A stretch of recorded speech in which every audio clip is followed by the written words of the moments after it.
Hello YouTube, welcome back to my channel. So I haven't talked to you guys in a while. I haven't really updated you on what's going on in my life. Basically, I did get into Boston, so yay, I'm so excited. I've booked my travel. I am so pumped. It's in April. It is currently December 3rd, 4th, and I have pretty much 5 months until the race. So because my last marathon, which was also my first marathon, because I did really well, I kind of wanted to share with you guys my thought process when I built my training plan for the last marathon and my thought process for this upcoming marathon based on what I learned last time. So let's do it. Okay. So for marathon training, one thing I found, and this was with any endurance sports, a common misconception is that you have to run every day to become a marathon runner. The reality is, and the reality for me especially, is that it takes your body a long time to recover from a run. Like not just your muscles, but also your joints and your heart and your immune system. Where your immune system is what is rebuilding your muscles when you're tearing them down through exercise. So if you are overtraining, which is like something that a lot of endurance athletes do, you're going to hurt yourself in the end. So I read The Well-Built Triathlete when I first started triathlon training, and that really emphasized the importance of a rest day and always having rest days throughout your training, and never doing extensive exercise like 2 days in a row, especially on the same muscle groups, or you just want to take it easy.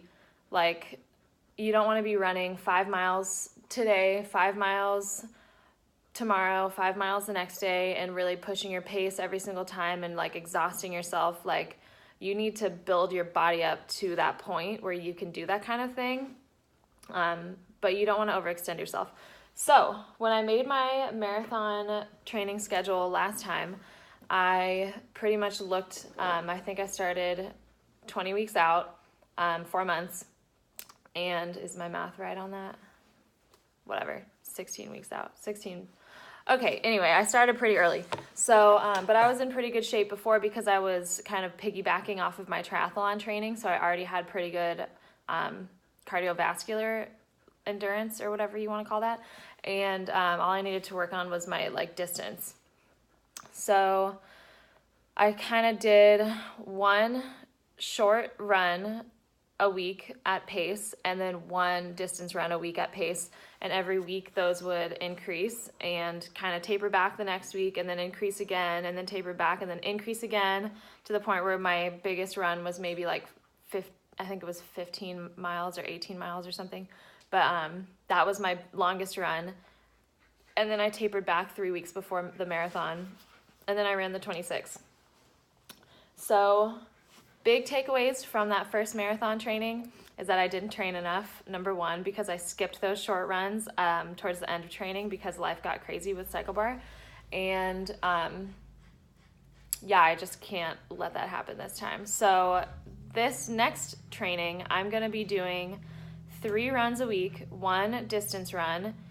And the whole theory behind your distance run is you need to get your body used to running longer distances than you're comfortable with. You can't just do 5 milers and expect to be able to finish the race, because I think it has, I'm not a like scientist or a exercise expert, but when it comes to running that amount of distance and time, like you're running for 3 hours and more when you're running a marathon, your body is tapping into different metabolic pathways. I learned that from one of our instructors. So your body's tapping into these different metabolic pathways, and when you go on these distance runs, you're teaching your body how to use different energy stores to keep propelling you forward in your run. Otherwise, you want to stop dead because you don't have any more glycogen in your muscles after like 45 minutes. And you got to keep going for 2 more hours plus, So you just have to get your body used to that, which is why those distance runs are key. and which is why pace isn't really emphasized when you're doing a distance run. It's more about getting your body running for that amount of time and distance. So I'm going to do one distance run a week. I'm going to do one shorter run, and then I'm going to do one short / mid-sized run. So I'm talking like 3 miles to 8 miles on the shorter runs, and then 8 miles to 18 to 20 miles on the distance runs. So I already actually wrote this all down in my calendar because I wanted to start this week, and I started training with the CIM relay. The California International Marathon happens in Sacramento, and that's where I live. So I did a relay with 3 of my friends, and I ran leg number 2. So my first run was 6 miles, and because I'm in pretty good shape from doing spin all the time, it was not that bad.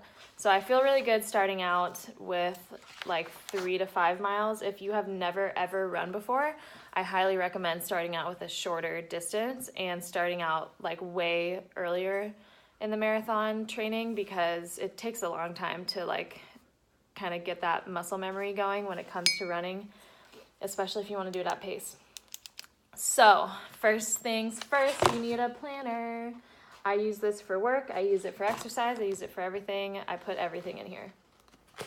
So I have a planner, and it's the week of December 4th.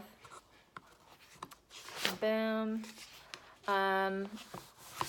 So let's fast forward to race day, April 16th, 2018. It'll be the best day, and I'm totally gonna finish, and it's gonna be so fun. Okay, April 16th, sorry, race day. Make sure that you write it really cute. Do a little like cartoon, make it exciting. This is a big deal, you guys. Running a marathon is a big deal, and Boston is a big deal. So beforehand, do nothing. The week before, don't do a lot. Maybe go on a short run. I have short run ? On the Wednesday before my run on Monday, and I have stretching throughout these 4 days because I have really tight hips. I have really tight everything, like my quads and my calves and all that stuff. So stretching before, and wearing compression socks and eating a lot of food. That's one of the benefits of marathon training. You get to eat. The week before, that Monday, I have an 8 miles-ish, depending on how my body feels. So we got that. 8 miles the week before. That is it. Maybe 10 max. Boom. Let's go to the previous week. 3 runs on here. One thing I wanted to say before I keep talking about this. I'm also going to be including cross training because spin is such a big part of my life. And I'm probably going to be teaching like once a week, so I have to integrate that into my training as well. So I'm letting 2 of these days of the week be days where I am allowed to do other kinds of exercise. Like let's say I want to go to Pure Barre, or I want to go to Instaphysique, or I want to go to Orange Theory, or who knows what I want to do. I want to do yoga, whatever. I have 2 days of the week that I can do that, so I can still like live my life and kind of fit that kind of fun stuff in without overextending myself and overtraining. So 2 weeks before the marathon, I've got 10 miles on Saturday, 5 miles on Thursday, and 5 miles on Tuesday because I am tapering down from a month out. So 2 weeks before the marathon, total 20 miles. Nothing crazy. You don't have to run like 10 miles every single day to do a marathon. Okay, then the week before that, I'm doing 15 miles, 5 miles, 5 miles. So 25 miles, 3 weeks before. Then 4 weeks before, I'm doing 18 to 20 miles. Let's be real, it's probably going to end up being 18. Wednesday and Monday, I'm doing 4 miles. So total of 28 miles a month out. And then 5 weeks out, 16 miles, 5 miles, 4 miles. So this is another long run. 16 is still like 16 and 18 I kind of put in the same category of like so long that I'm going to be dead by the end of both of them. So realistically, doing 4 miles on Monday probably isn't going to happen, but I can always shift these runs over, and I can always get rid of one. Like, remember, marathon training is flexible, but you do want to be relatively disciplined. Don't do what I did. Skip your runs and be crying at the finish line. You don't want that. Okay, so 16, 5, and then 4. So that's 25 miles, 5 weeks out. Then I have 14 miles, 5 miles, and 3 miles. So that is 23 miles. Is that math right? Whatever. 23 miles, 6 weeks out total for the week. Then I have a 12-mile run for my distance, and then 5 miles and 4 miles for my shorter pace runs. So that is 21 miles total. And then we're in February. So I've got 10 miles on Saturday. That's my distance run, 4 miles and 5 miles. I'm going to be doing a lot of the 4-miler and 5-mile runs. But you know what? Here's what I love about that is that I'm going to be able to condition my body to kind of hit this certain pace, and my muscle memory is going to take me to this like 5 and 4 mile run pace when my brain starts shutting down because I'm exhausted. So I can kind of guarantee that I'll be able to finish my marathon in maybe like an 8:30 or 9-minute pace if I'm running 8:30, 9-minute paces for these shorter runs. And then my distance run doesn't matter quite as much. Like I said, I'm just trying to train my body to run for that amount of time. So last week of February, or sorry, this is the 3rd week of February. I'm doing a 15-miler, 4 miles, 5 miles. Then I'm doing, where are we at a time? 12 minutes. Oh man, it's a long video. Then I'm doing 13 miles for my distance, 4 miles, 4 miles. Then I'm doing 10 miles, 8 miles, 4 miles. I'm not sure what I'm doing with this 8-mile run. I forget why I decided to do that. Probably because the distance run is only 10 miles. So I really want to like extend myself with the 8-mile because the distance isn't going to be that crazy. So 22 miles total for however many weeks out we are now.